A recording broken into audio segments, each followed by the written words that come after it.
When you're hitting the bag, right? I see you hitting it. When you walk, I want you to do like this. And boom, boom, boom, boom. You keep for boom, boom, boom, boom. How long you can do that? Just 1, 2, 1, 2, 1, 2.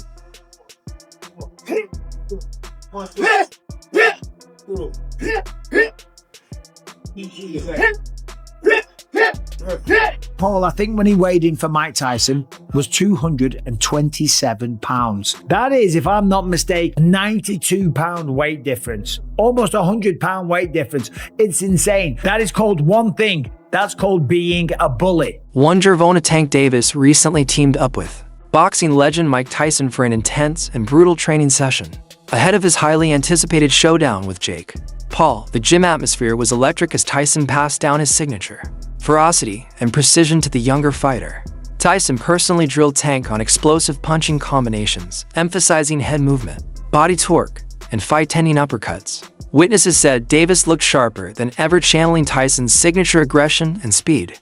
With Tyson's mentorship, Tank appears more dangerous and laser-focused than ever as the Jake Paul fight approaches. Yeah. Are there any considerations when you're moving your head, like you're trying to get your head out of the center line? No, well, you want to get out the center, but the objective for him to throw the punch is so you can counter. And if he throws the punch here, you count here, you go to here, and you're still outside. Yeah. Absolutely, that makes sense. So you want them to miss, and when they miss, that's your opportunity. Absolutely. Sometimes you can punch while he's punching. You can throw boom at the same time. As he's punching, boom, you go down. Absolutely. It's all about moving after you punch. As soon as you punch, you're going.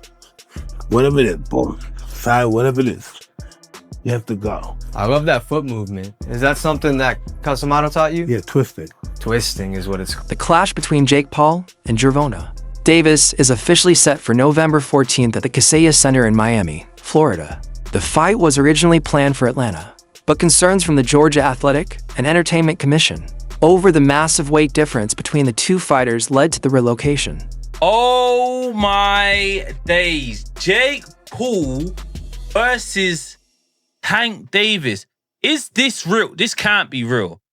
Because he was talking about fighting Joshua, which is heavyweight. And now he's saying about fighting Tank. Nah, this can't be.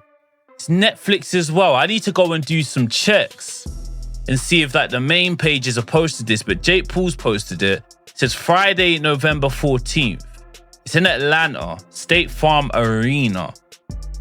This is random, no? Having previously shared the ring with Jake Paul, Mike Tyson has voiced caution as Paul prepares to face Gervonta Davis. Tyson knows firsthand the pressure and unpredictability that come with fighting Paul, but he also understands the serious risk of stepping in against someone as explosive and technically sharp as Davis. While Paul may hold the edge in size and youth, Tyson believes Tank's speed, timing, and one-punch knockout power make him a dangerous threat regardless of the weight gap. His warning suggests that Jake Paul might be underestimating the danger he's walking into. I think Gervonta Davis is probably the greatest fighter around now. But he's got a tough fight coming up. You know, he's the top dog. There's no doubt about it. He showed that. But Barrio, he's a pretty good fighter. Last time I saw him fight, he was pretty durable. Or while training with Davis, Mike Tyson admitted something that shocked fans, said Jake Paul's punches genuinely hurt. Tyson revealed that his body was sore for days after sparring with Paul, an admission that caught many by surprise. Coming from one of the hardest punchers in boxing history, this wasn't casual praise. Tyson's words confirmed that Jake's power is real, not manufactured hype. It validated Paul's dedication to training and proved that he's no longer just a YouTuber trying boxing to become a legitimate fighter, capable of inflicting real damage. Oh no, I don't remember the fight that much. I kind of blanked out a little. Listen, know what I remember? Coming back from the first round. Then the next day I remember Jake is doing some kind of, I don't know, what was he doing at the ring? Oh yeah, a little bow at the end, he bowed. And that's the last thing I remember. You know, but the day after the fight, right after the day after, I woke up and told my wife, why did I do that? You know, I don't know. I just don't know what the hell goes on. What did you think of Jake's power, man, when you were in there? I don't remember it. But my body was really sore. Yeah, my body, my chest, my stomach and stuff was really sore. Fans and pundits have long drawn comparisons between Gervonta Davis and Mike Tyson, pointing to their shared knockout power, fierce aggression, and commanding ring presence. However, those parallels always come with context. Davis operates in a completely different era, weight class, and boxing landscape. Tyson's legacy was defined by his dominance in the heavyweight division, where every punch could end a career. I mean, I have to ask you, would you ever remake your famous video game? Bring it to the next generation consoles, my friend? Hey, I'm just happy to be alive. Thank What you. about, I mean, what do you think about people comparing Tank Davis to you? I mean, what do you think about that? Tank is a great fighter. Okay. You think he's a great fighter? But what do they think? What do you think about them comparing him to you? I mean, you're a legend, my friend. Well, he'll be one too if he keeps fighting. Oh, okay.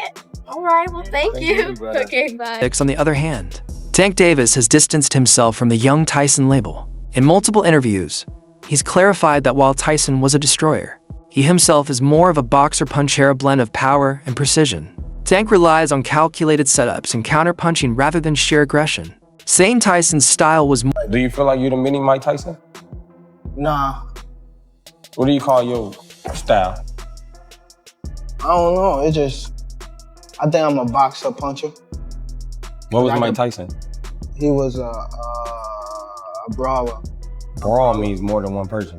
A brawler, like somebody that's like, So he knocked people out real quick. You knock people out real quick. yeah, but I can knock you out like, So you saying that you can knock him out faster than Mike Tyson, probably, if it was a challenge. no, I'm not saying that. I'm saying like, Mike Tyson got power and skills. I feel as though like I have like the whole pack. I don't know, I'm me. When Mike Tyson was asked about people comparing Davis to him, his response was brutally honest. He admitted that while he sees some similarities, they aren't where most people think. Tyson reportedly said, maybe just getting in trouble with the law other than that. No, it was a classic Tyson answer witty, but Cutting making it clear he doesn't fully embrace the comparison. For Tank Davis, a lot of people say he reminds you of them. Does he remind you of some? There we go. I don't know. Maybe just getting in trouble with the law. Other than that, no. Do you think that it's fair to call them boxers now? Let's talk about Logan Brothers. I think it's okay to call Jake Paul a boxer. The only reason why I say that is because he do be in the gym. He's working on stuff. The fight that he fought Mike Tyson, I don't think he should have fought Mike Tyson because of who Mike Tyson is and the age. And he said that he didn't try to knock him out. Yes, you did. You just couldn't get the knockout. Like, he tried to knock him out for sure. How much money you think they paid Tank? Tank gonna make upwards around 100 million. Say a word. Real talk, so you can't really blame him for taking that. Many fans and analysts see the upcoming matchup as more spectacle than sport, arguing that it prioritizes entertainment over competitive integrity. Critics note that Davis passed on a logical rematch with Lamont Roach, a fight that would have carried more legacy weight in favor of this big money event. At a recent press conference, Tank fired back at his detractors, saying he doesn't care what people think and urging fans to just enjoy the show. Look at this face-off, Henry. What are your thoughts here? You're hearing that from me. That's cringe. In some weird way, I kind of like cringe about it? He's trying to big man the smaller guy, who the smaller guy to me is dangerous. I think Tank Davis is going to put the hands on him, but I like it, bro. I will say something about Jake Paul. He's brought a lot of attention to boxing. Tank Davis guaranteed $40 million. If you were in that position, would you fight Jake Paul? Oh, hell yeah. You got to give Jake Paul his flowers. Mike Tyson, Anderson Silva, Nate Diaz. Jake Paul is a disruptor, and he's done a phenomenal job at that. You get big and famous enough to where they will just hand you the title shot and completely throw out the ranking system. If Jake Paul was to do that, I think that'd be the greatest sports accomplishment in history. Going from a Disney Channel kid to a YouTuber to becoming a world champion. I don't remember the last time that I've heard Gervonta Davis say, I'm in boxing to be the greatest fighter of all time. I've heard him say that he's better than certain guys in his weight class, or this kid can't beat me. I've heard that. I can't remember, and maybe y'all can keep me honest online. The last time I've heard Gervonta Davis talk about his legacy in the ring. Like I'm building my legacy. I'm trying to outdo Floyd in legacy. Like, I think it started like that for him. But the influence of Floyd Mayweather, Money Man, not Pretty Boy, but the Money Man, and building your brand and selling tickets and selling pay-per-views and becoming a household name, that's also a legacy. You got the legacy in the ring and you got the legacy in terms of how you sold. I believe Gervonta Davis is more focused on selling tickets and making money and securing his future for himself and his family. He said it out of his own mouth. I ain't got nothing else to prove.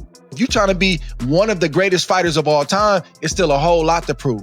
My point is, Roy, I don't think Should everybody hold this man to the standard that they hold him to and say, you not fighting nobody, yeah, you making money, but you ain't really fought nobody? If he don't even care about that, that's not even something that he's really focused on. If his main focus is the money, and his main focus is getting out of boxing without getting hurt and retiring on his own terms, shouldn't his fan base and other people get on board with that if that's not even his goal? How can we hold him to something like that if he don't even hold himself to that?